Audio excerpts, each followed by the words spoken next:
আসসালামু আলাইকুম। Hello guys, আপনাদেরকে বলছিলাম যে আমি পুকুর কাটছি। হ্যাঁ, পুকুর কাটা কমপ্লিট হয়েছে। দেখেন, আলহামদুলিল্লাহ এগুলো সবই কমপ্লিট হয়েছে।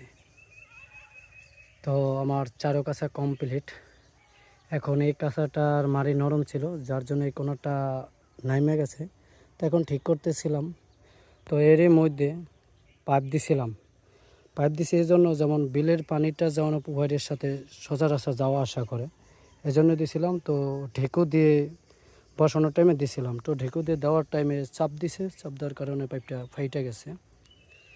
ফাইটা যাওয়ার কারণে আজকে আবার নিজে আবার ছালাইয়া পাইপটা উত্তোলন করছি। উত্তোলন করে ঠিকঠাক মতন আবার সুন্দর করে বসাইছি।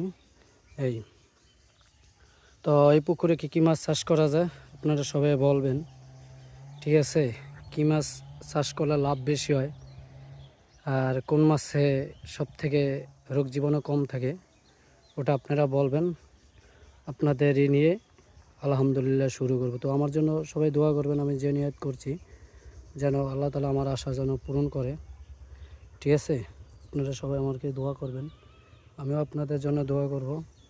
এই দেখেন আমার পাইপটা দেওয়া ঠিক আছে কিনা সেটাও বলে দেবেন। এই দেখেন আমার পুকুরে হালকা কিছু পানি আছে, মানে এক সাইডে, তাও কিন্তু দেখছেন আর কোথাও নেই, সব শুকনো, শুধু এই সামান্যটুকু পানি আছে।